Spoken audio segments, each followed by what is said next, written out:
हाँ जी, वॉइस चल रहा था और वॉइस में हमारा जो लास्ट पॉइंट था WH वर्ड्स हो गए थे सभी, राइट। और ये मैंने आपको बताया भी था, यही सबसे ज़्यादा आपको परेशान करेंगे, इसलिए जो अब तक पढ़ा है वॉइस के ये ज़्यादा प्रैक्टिस मांगते हैं। जो अब तक पढ़ा है ये ज़्यादा प्रैक्टिस मांगते हैं। अब इसके बाद क्या होगा, अभी तक हमने एक ही टेंस को आधार मानकर सीखा और वो टेंस था हमारा प्रेजेंट इंडेफिनिट। प्रेजेंट इंडेफिनिट से हमने उसके सारे वाक्य बना लिए। अब क्या करना है, वाक्य तो वैसे ही रहेंगे, टेंस चेंज होगा। क्या होगा, टेंस चेंज होगा। जैसे क्वेश्चन आ जाए हमारे,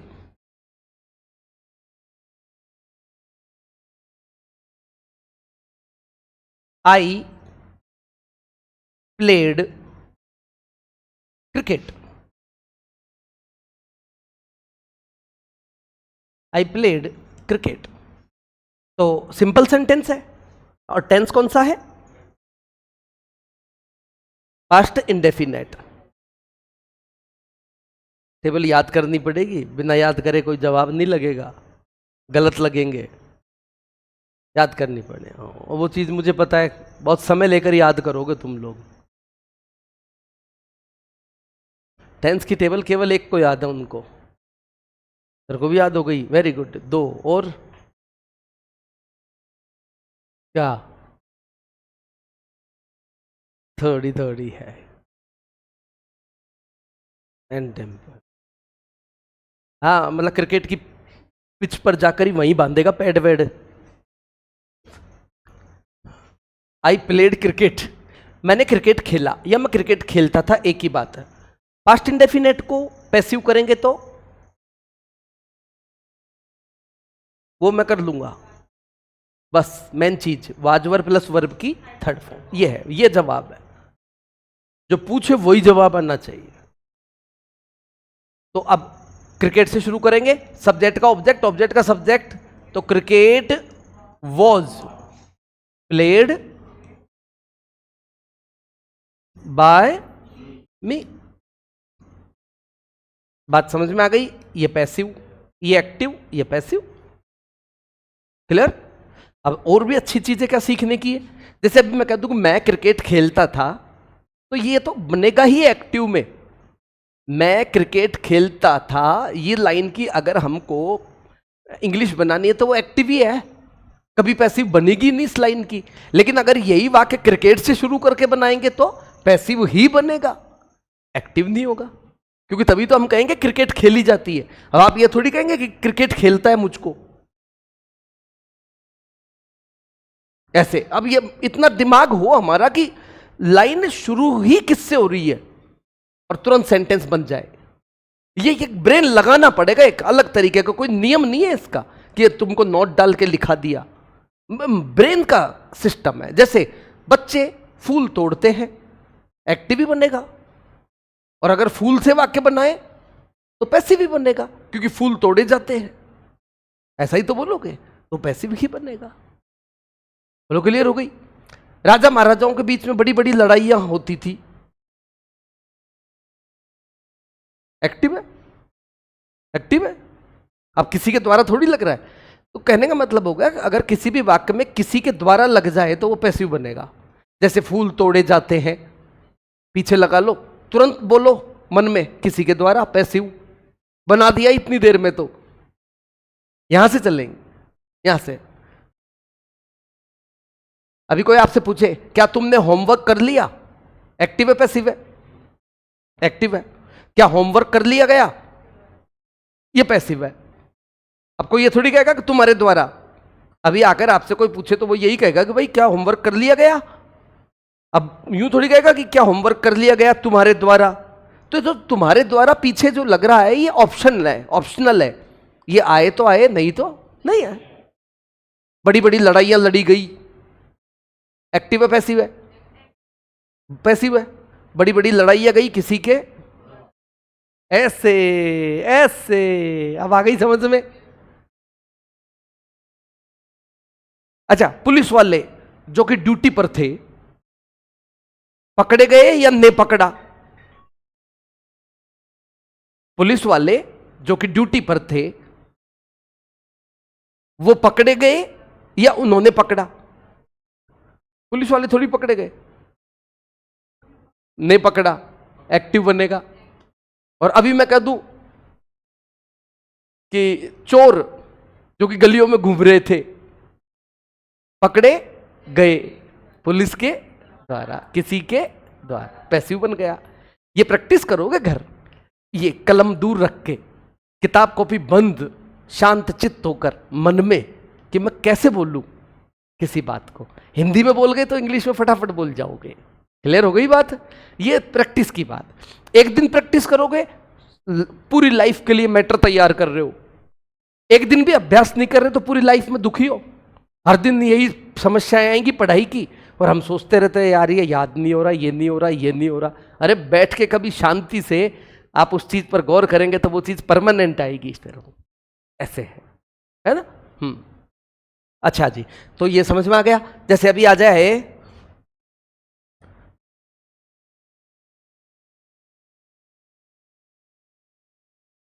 who wrote the Ramayan, who wrote the Ramayan. बताओ एक्टिव है पैसिव है? एक्टिव है, यही है ना? ये रहा एक्टिव है। बताओ passive?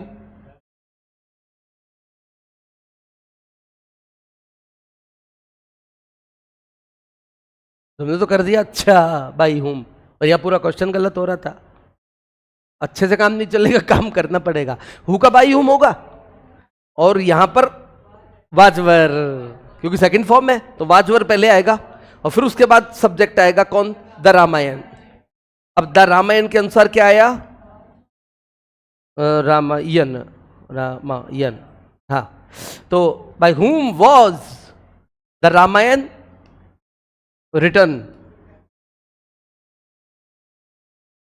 Bye whom was the Ramayan written? Ramayan किसके द्वारा लिखी गई?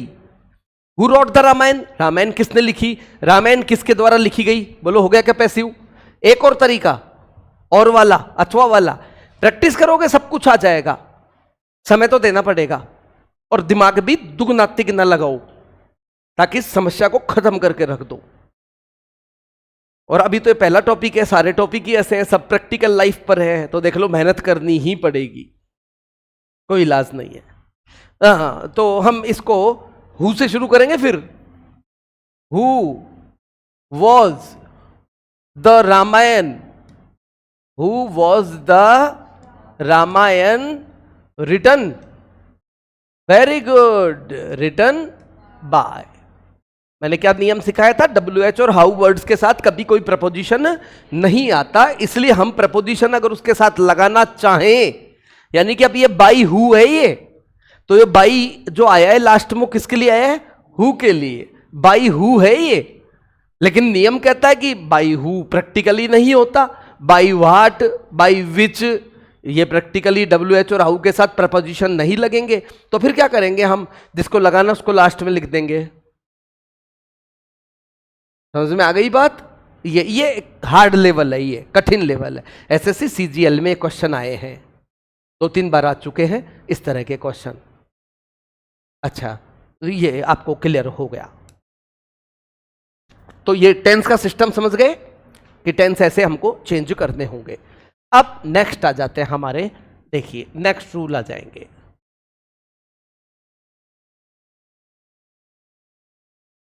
Model plus V first. Model के बाद हमेशा वी फर्स्ट होती है भाई, ये परमानेंट रूल है। मॉडल के साथ हमेशा हमेशा हमेशा वर्ब की फर्स्ट फॉर्म, परमानेंट बिठा लो ऐसी बातें। मॉडल के साथ हमेशा, बस और कुछ सोचना ही नहीं जब तक मैं अगली बात नहीं बताऊं। और अगली बात भी अभी सिखा रहा हूं, जरा ध्यान देना। 2 लाइन याद कर लो दिमाग में। मॉडल के साथ हमेशा वर्ब की फर्स्ट फॉर्म होनी ही चाहिए, नहीं है तो बी लगाओ, BE। ये लाइन लिख भी सकते हो आप। मॉडल के साथ ऊपर ऊपर लिख लो, मॉडल के साथ हमेशा वी फर्स्ट होनी ही चाहिए, नहीं है तो बी लगाओ। ऐसी कई लाइनें आएंगी जिनको आपको अलग से याद करनी है, और उनसे आपके बहुत सारे क्वेश्चन सही हो जाएंगे। मॉडल के साथ हमेशा वी फर्स्ट आती है, नहीं है तो बी लगाओ। अब ये आगे तक का क्वेश्चन याद हो गया हमेशा हमेशा के लिए, है?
मॉडल के साथ हमेशा वी फर्स्ट होनी ही, हाँ बोला करो शुरू में शुरू मिलाकर तुरंत, मॉडल के साथ फर्स्ट होनी ही नहीं है तो हो गई। अब देखो हमको कौन सी फॉर्म लगानी है पैसिव में, थर्ड, पैसिव में थर्ड आएगी तो नियम कट गया। मॉडल के बाद वी फर्स्ट होनी ही चाहिए और नहीं है तो model plus B plus V3 कर दिया इलाज, कर दिया इलाज, यानी थर्ड फॉर्म लगाएंगे तो आगे बी लगा दो, नियम बच गया और काम भी हो गया और याद भी हो गई बात। बस अब लिखो सेंटेंस, शुरू हो जाओ। आई can do this work, I can do this work,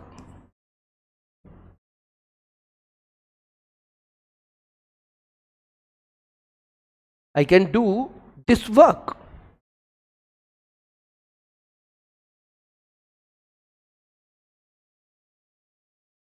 You should love your country. Your country.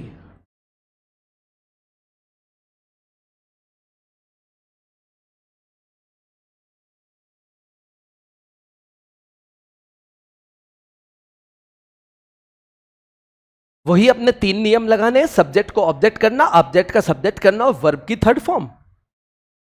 अच्छा जी आ जाइए, ये देखिए सब्जेक्ट है, ये कैन मॉडल के साथ डू आ गया और दिस वर्क ऑब्जेक्ट है कि नहीं, बोलो भाई दिस वर्क ऑब्जेक्ट हुआ कि नहीं।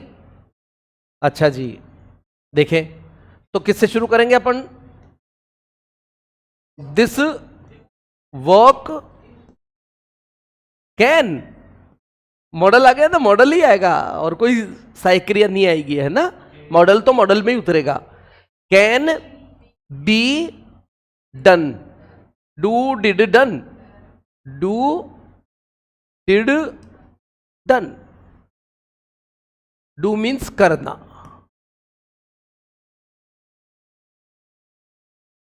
कैन बी डन बाय मी, बोलिए बन गया क्या। You should love your country, बोलिए your country, your, देखिए यू तो सब्जेक्ट था इसमें और शुड मॉडल है, मॉडल के साथ वर्ब की फर्स्ट है और पूरा ये शब्द कौन है, योर कंट्री। योर कंट्री में भी हेड वर्ड कौन है, मुख्य शब्द कौन है, योर या कंट्री। इसमें और इसमें योर कंट्री एक साथ बोल रहे हैं अपन, इसमें हेड वर्ड कौन है, मुख्य शब्द कंट्री है, क्योंकि कंट्री के बिना योर शब्द बेकार है, तो योर तो इसका एडजेक्टिव हुआ कि नहीं, इसका विशेषण हो गया। विशेषण कैसे पहचानते हैं, जैसे आप खूब बोलते हो गुड बॉय, ये लाइन बोल देते हैं आप, good boy, good girl, intelligent boy, intelligent girl, ऐसे बोलते रहते हो ना, ऐसे बोलते रहते हैं। तो ये कौन है, बॉय तो संज्ञा है और इसका एडजेक्टिव कौन है, गुड, तो ऐसे ही ये नाउन है और ये इसका एडजेक्टिव हो गया। और अभी मैं लिख दूं फास्ट बॉल, फास्ट बॉल, बताओ भाई नाउन तो कौन है, बॉल, और फर्स्ट एडजेक्टिव हो गया। बोलो भाई, ऐसे एडजेक्टिव पहचान लोगे? विशेषण, इंटेलिजेंट गर्ल, तो गर्ल कैसी है? इंटेलिजेंट है भाई। फ्लैश लाइट, हर चीज को ऐसे तोड़िए जोड़िए, तुरंत पता लग जाएगा। क्लियर?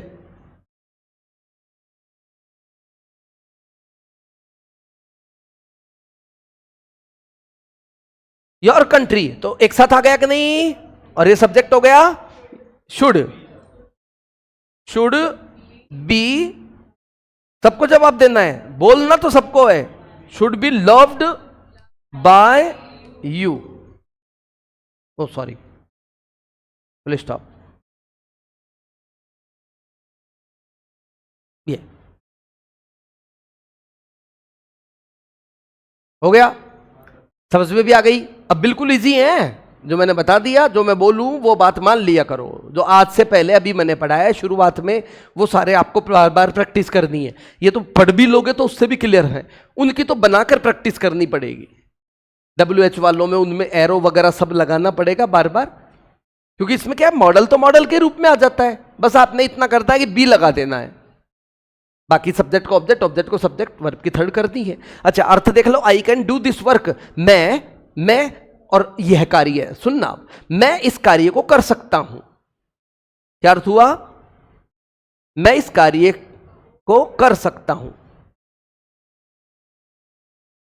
यह क्या बना? This work can be done by me, यह कार्य मेरे द्वारा किया, बराबर रखना है, ऊपर जा सकता है तो नीचे भी सकता है, तो यह कार्य मेरे द्वारा किया जा सकता है। अच्छा, you should love your country, तुम्हें तुम्हारे देश से प्यार करना चाहिए, तो क्या बना? Your country should be loved by you, तुम्हारे देश से प्यार किया जाना चाहिए तुम्हारे द्वारा। बोलो क्लियर क्या?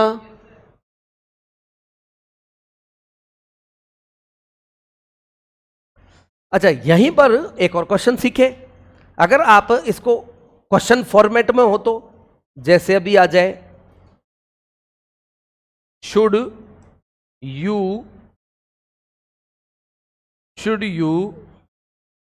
Respect, should you respect your elders,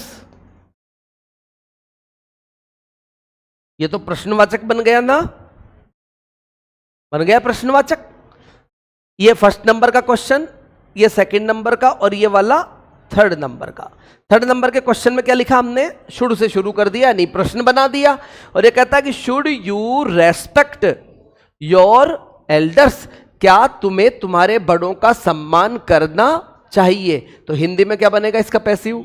क्या बड़ों का सम्मान किया जाना चाहिए तुम्हारे, बन गया पैसिव। तो बताओ क्या बनाओगे इसका पैसिव? हम यहां लिख लेते हैं। ये बात, प्रश्न को प्रश्न में ही तो रखोगे, तो किससे शुरू करोगे? Should say. शुड, हाँ शाबाश, should your elders, should your elders be respected by you, लिख लीजिएगा।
क्लियर?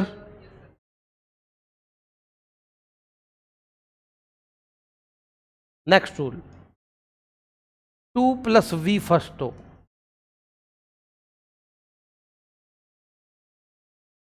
टू के बाद भी हमेशा वर्ब की फर्स्ट आती है, टू के बाद वर्ब की फर्स्ट आती है। अब नियम कटेगा, टू के बाद हमको लगाना थर्ड, क्या करें तो भी लगाओ। ये ऐसे एडवांस दिमाग लगाओगे तो जीत जाओगे।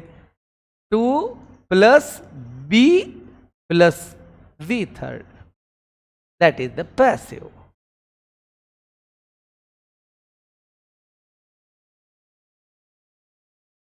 I am to write a letter.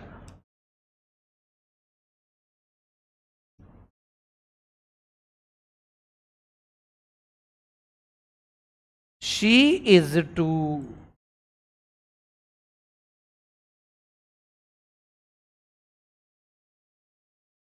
prepare coffee.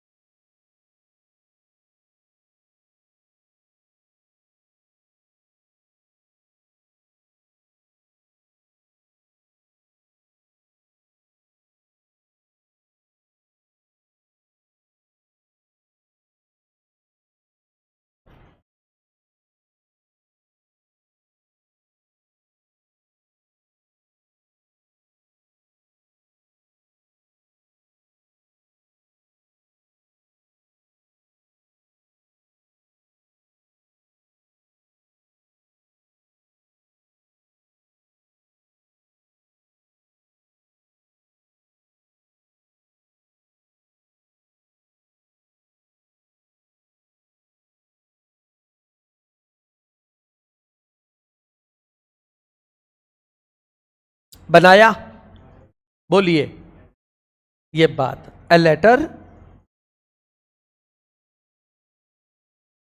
A letter, tense तो रखना पड़ेगा ना वही। A letter is to be written by me. हाँ जी, यहां से coffee is to be prepared by हर।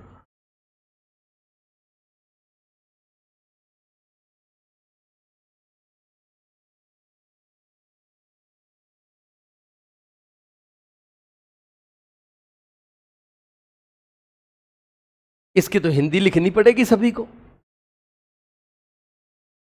लिख लो। I am to write a letter, मुझे एक पत्र लिखना है।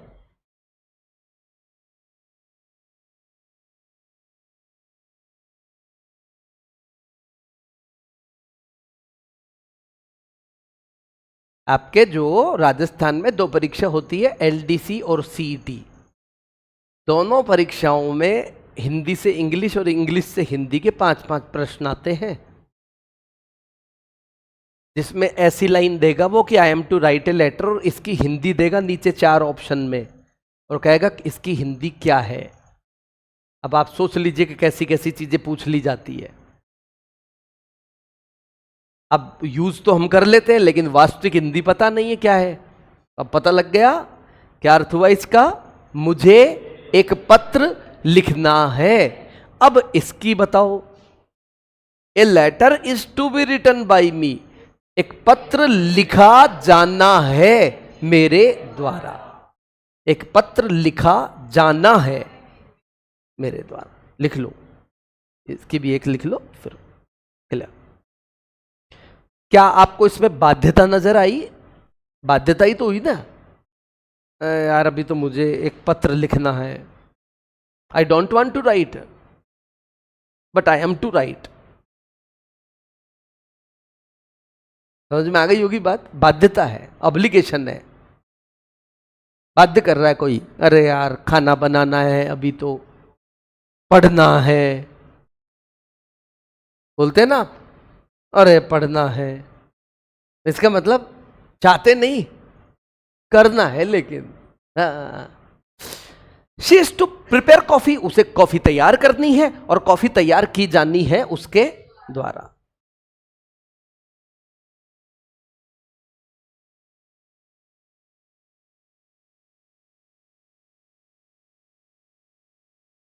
वर्ब प्लस प्रपोजिशन,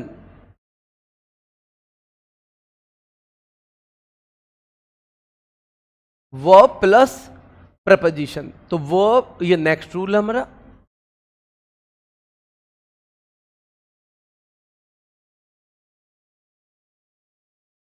एक्टिव में, तो पैसिव में भी वर्ब प्लस प्रपोजिशन, कुछ भी नया नहीं है। क्या समझ में आया कि क्रिया के बाद प्रपोजिशन होगा और आपने पैसिव में भी उस प्रपोजिशन को दूर नहीं करना, साथ ही रखना है, ना तो उसको गायब करोगे और ना वो दूर जाएगा। दो प्रश्न हो गए। तो क्या याद किया फाइनली, वर्ब के साथ प्रपोजिशन होगा और पैसिव में भी वर्ब के तुरंत बाद प्रपोजिशन होगा।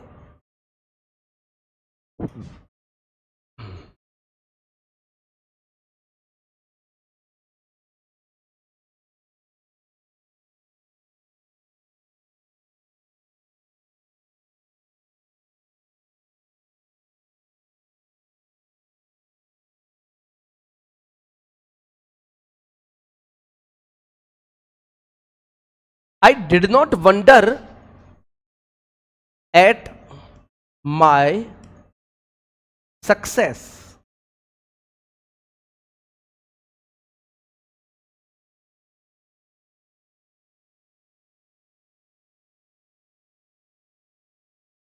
I did not wonder at my success.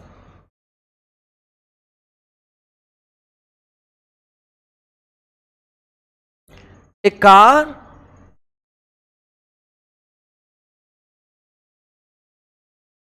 ran over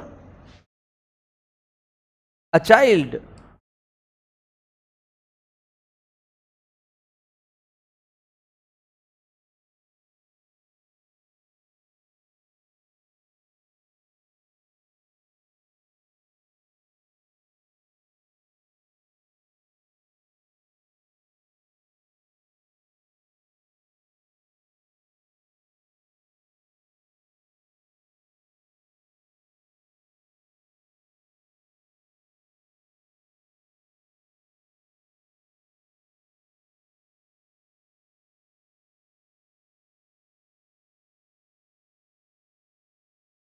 बनाओ।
आई did not wonder at my success. देखिए आप लोग तुरंत स्पीड को खत्म कर लेते हो, क्योंकि जब आपको पता है कि सब्जेक्ट वर्ब ऑब्जेक्ट को ढूंढना है और काम शुरू करना है तो ऑब्जेक्ट पे आ जाओ, ये रहा ऑब्जेक्ट से शुरू कर दो। ये बात माई सक्सेस।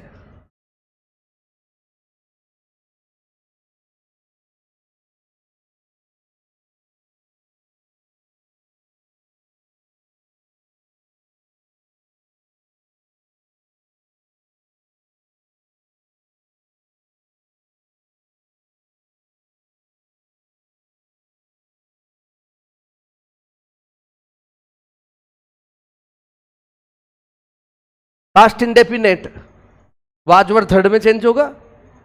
जब तक टेबल याद नहीं करोगे ऐसे ही देखोगे।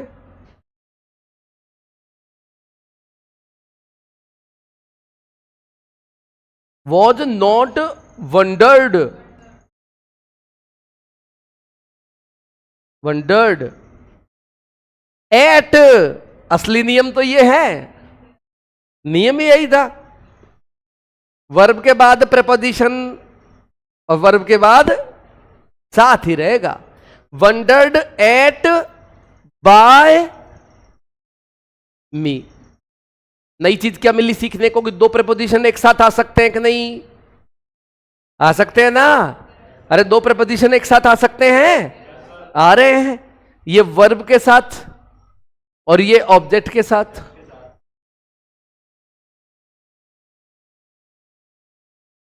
यानी कि कहने का मतलब है यहां पर आप एक नियम सीख रहे हो लेकिन क्वेश्चन बहुत सारे सॉल्व हो रहे हैं।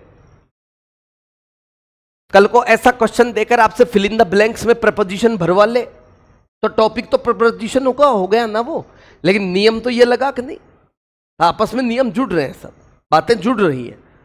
इसलिए हर टॉपिक को उतने ही इंटरेस्ट से और ध्यान से पढ़ना है ताकि आगे के रास्ते खुलते जाए। फिर जैसे ही आपके और टॉपिक्स आगे होते जाएंगे तो आपको ये पीछे वाली बातें रिपीट होंगी, बहुत सारी चीजें, और वो आपको आती रहेंगी और आप आगे बढ़ते रहोगे। तो ये प्रपोजिशन का क्लियर हो गया मैटर। अच्छा इसको बताएं आप।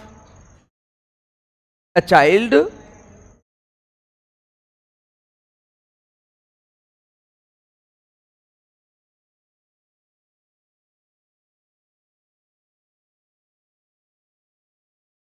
Run rain run, third form run हो गई वापस। रन के बाद प्रपोजिशन साथ ही आएगा bye a car.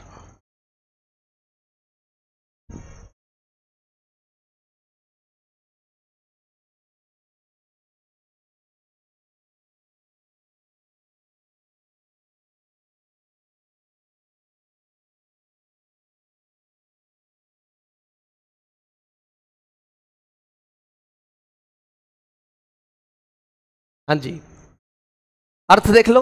I did not wonder at my success, मैं मेरी सफलता पर आश्चर्यचकित नहीं था या नहीं हुआ। और my success was not wondered at by me, मेरी सफलता पर आश्चर्यचकित नहीं हुआ गया मेरे द्वारा। ऐसे ही नीचे क्या आया, एक car run over a child, एक कार ने एक बच्चे को कुचला। रन ओवर का मतलब होता है कुचलना, लिख लो। फ्रेजल वर्ब है रन ओवर, कुचलना। तो क्या अर्थ निकला पूरी लाइन का? एक कार ने एक बच्चे को कुचला और एक बच्चे ने कार को, है ना।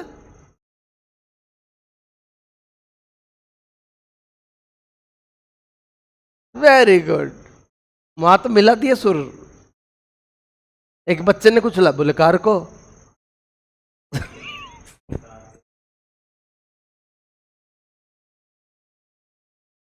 ऐसे ही है बिल्कुल, तुरंत हाजिर जवाबी देनी पड़ती है।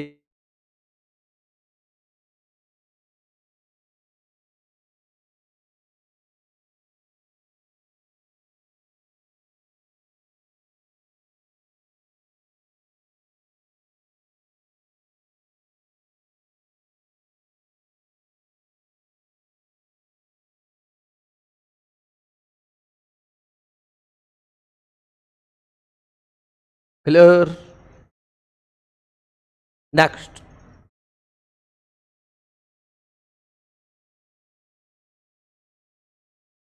Double objects.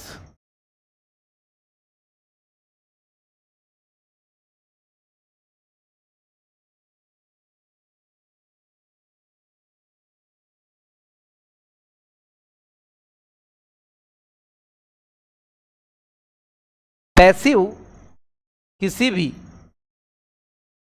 ऑब्जेक्ट से,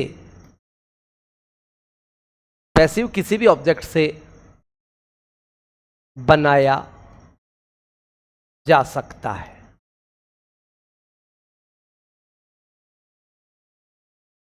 पैसिव किसी भी ऑब्जेक्ट से बनाया जा सकता है।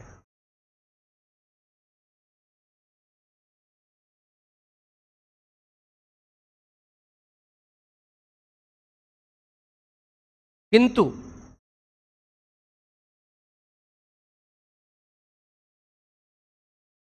सजीव को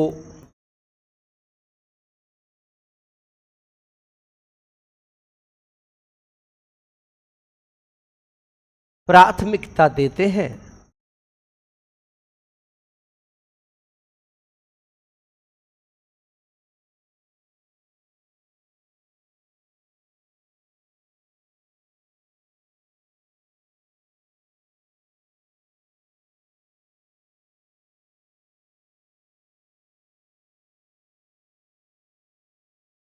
निर्जीव से पैसिव बनाने पर, निर्जीव से पैसिव बनाने पर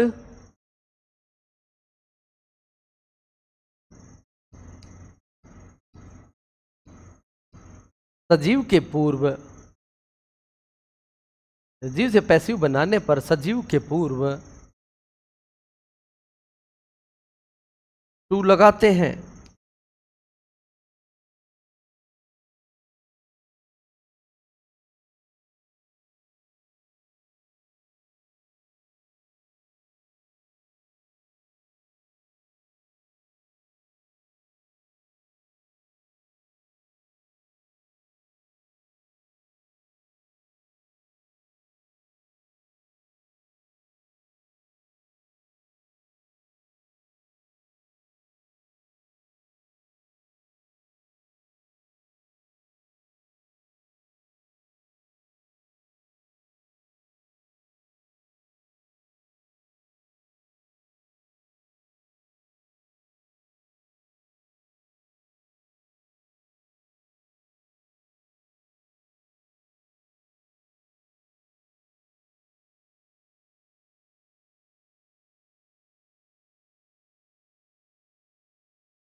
तीन बातें हुई। पहली बात है कि पैसिव किसी भी ऑब्जेक्ट से बना सकते हो।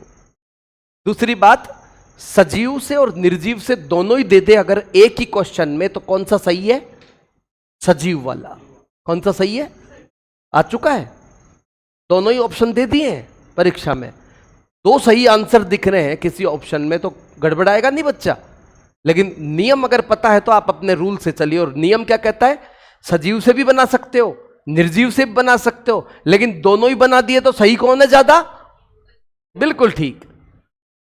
और निर्जीव से अगर आप पैसिव बना रहे हो तो फिर सजीव के पहले टू लगा दो। देखते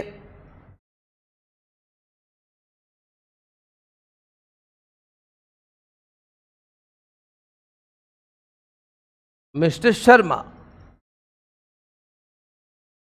teaches us इंग्लिश।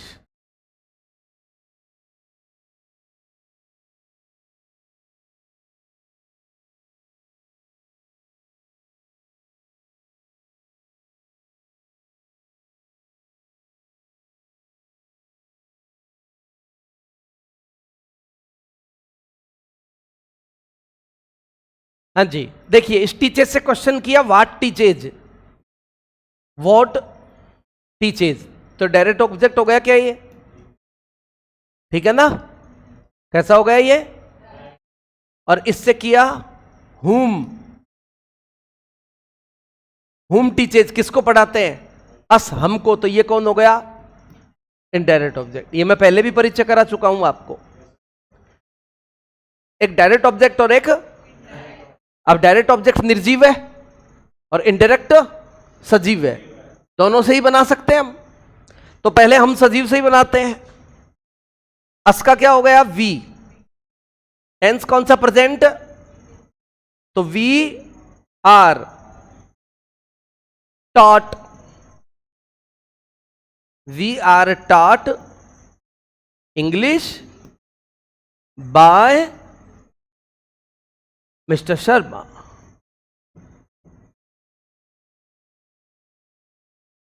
बोलिए जी।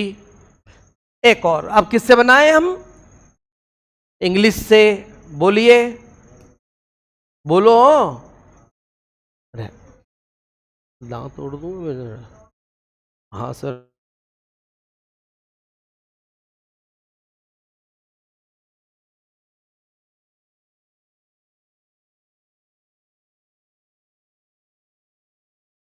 इंग्लिश इज, शाबाश।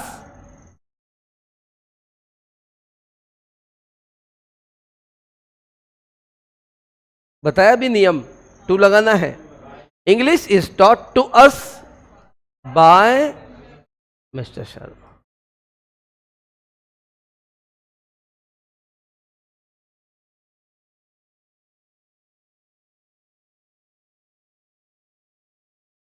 दोनों ही सही हैं। दोनों में से ज्यादा सही कौन है? सजीव वाला।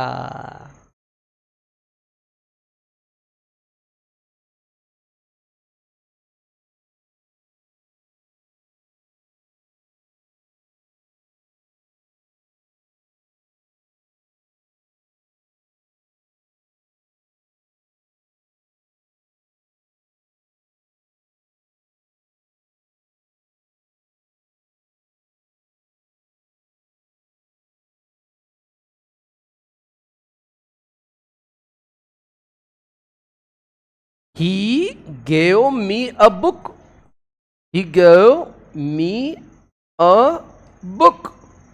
बनाओ दोनों तरीके से, नंबर 1 से और नंबर 2 से।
क्या बना? अरे वाह,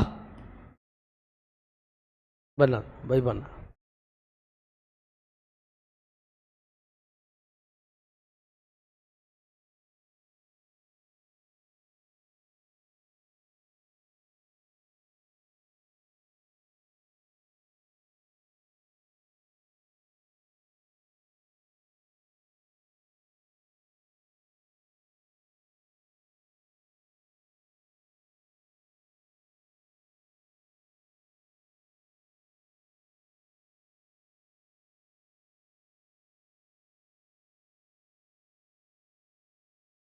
बना दिए? हाँ बेटा बताओ, चलो पहले इसको बताओ, सजीव से बताओ। I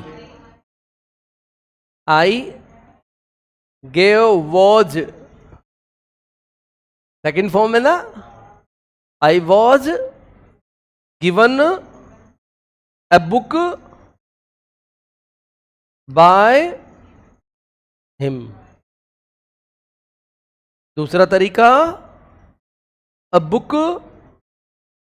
book was given to me by him.